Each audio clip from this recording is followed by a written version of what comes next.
that Ivy has been involved in an intense ministry to vulnerable children this weekend. It's been a busy weekend for her, 400 kilometers away, and so we're just very grateful that she's been willing to be part of this. So Ivy, maybe perhaps some people here don't know you. Why don't you just share a little bit about who you are and your family? Morning, everyone. My name is Ivy. I'm a mom to Priscilla. She's in grade 10, turning 16, and Amy in grade 7, turning 13. And I have been a member of this family. I stumbled upon this church 11 years ago because I'm originally from Kenya. Ivy, you have spent the past few years involved in counselling. Just tell us a little bit about your counselling experience and how it's particularly relevant for us this morning in some of your work in assisting those who have survived abuse. All right, so I did start on my psychology journey immediately when I came into South Africa. So I have been a counselor since 2014, and I'm currently at the tail end of my master's to register as a counselling psychologist.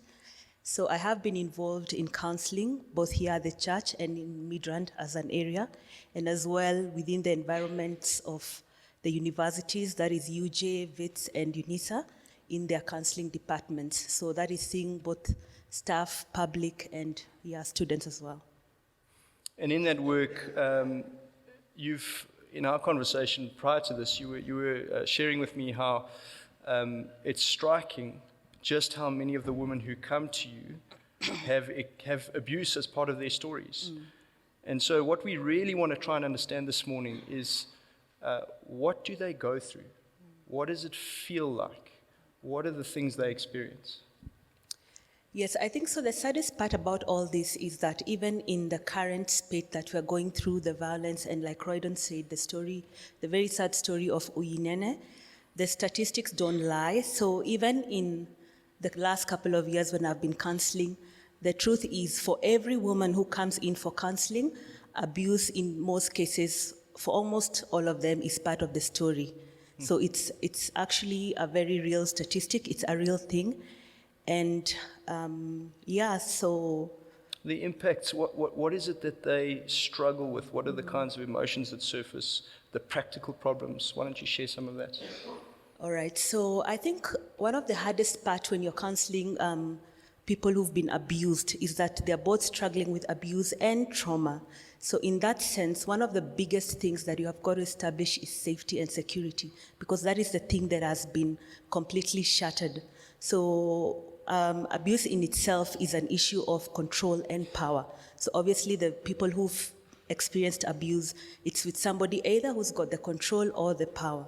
So when they come into the counseling room, they present in most cases with a lot of guilt, with a lot of shame, with a lot of helplessness, a lot of hopelessness, and just general confusion that comes with it. So again, maybe I should have said that abuse comes in various forms. I think we normally speak of abuse because we can see it, but abuse, physical abuse, is normally coupled with things like emotional abuse and as well sexual abuse.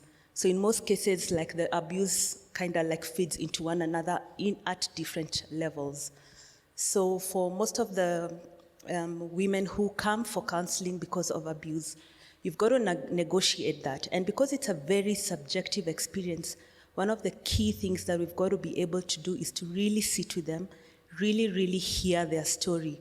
So rather than go straight into asking questions or establishing facts, the point is they've gone through something very personal, and the only way they can give evidence is through what they've experienced.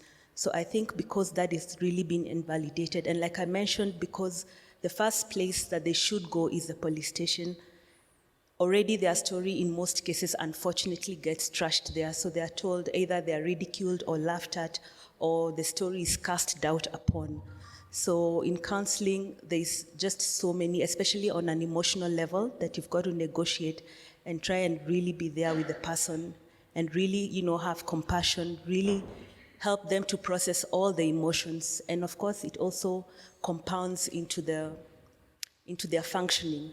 So for women, whether it's you as a mom and your ability to to provide or support for your family, or whether it's in the workplace, or whether it's in your relationships, all those things are completely messed up, because abuse in itself is a form of interaction.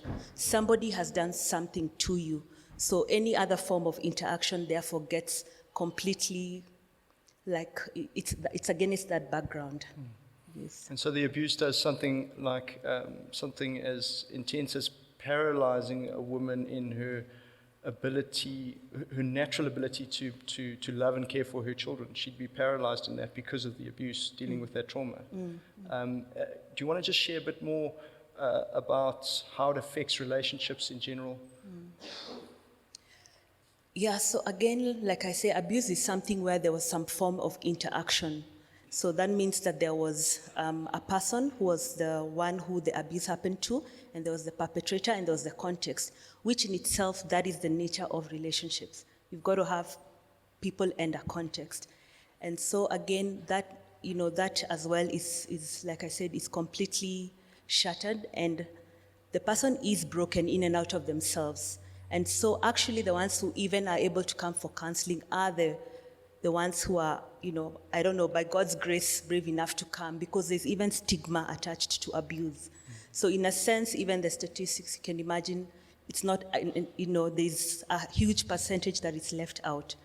So in that sense, when it comes to relationships, it's very important to be able to just sit with the person, just be with them, just help them process it. And again, like I said, they struggle with self-blame, wondering, what did I do to deserve this? Could I have done something else? Is it something about me?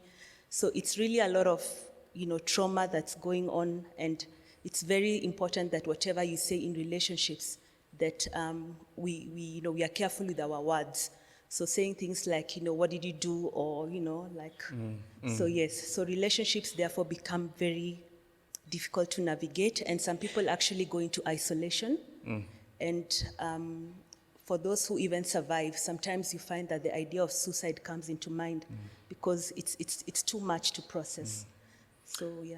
And this starts somewhere. The radical or severe cases of abuse start somewhere. Now we might be tempted to think something like sexual harassment is a lesser crime. I mean, what can really come of it? But we need correction there. Help us understand the kind of damage that sexual harassment does to someone. Yes, I think, again, especially when you say sexual harassment, it doesn't have the heaviness of the word abuse. So obviously it takes on a very innocuous kind of form, because it could be anything. Again, it's any kind of invalidation of your personal space. But at the end of the day, if the person experiences it as an invasion of space, so I don't want to be propositioned, I don't want, to be tapped or touched inappropriately. So that's the thing with harassment. So obviously rape is the worst form of it, especially like what we've just experienced, and especially when rape therefore becomes murder. But even harassment is almost a progression, so it's more insidious because it's very subtle. It starts with very small things that we just take for granted or push aside, or something which shouldn't happen in the first place, because that is the beginning that culminates to things like rape and murder. We're talking about deep, deep brokenness and a long road to healing. How can we as a church respond to those who have survived abuse in our midst? So again, as I was chatting to Royden, I was saying that the church generally should be a place of refuge, and has been a place of refuge and safety. And because of the way the world is so broken, there's so much darkness and blackness. But just like a diamond is able to shine against black, velvet, that's when you see its brilliance. I think there is a huge opportunity for the church to be that light on a hill, to be able to be a place of safety and sanctuary, rather than rushing to theology or spiritualizing when victims come. The whole idea is, whether it's like here in CCM where we have the counseling ministry or the prayer team, just really slow down, validate the story. It's more of listening and compassion and empathy, and even going a step further and saying, how can we be assistance to you? So maybe whether it's within a network where we say, do you need accommodation? Do you need someone to go to the hospital? Do you need someone with legal advice?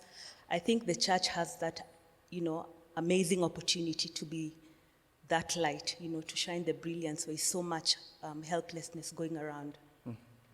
And we pray to God that He will empower us to do that. Ivy, thank you so much for helping us.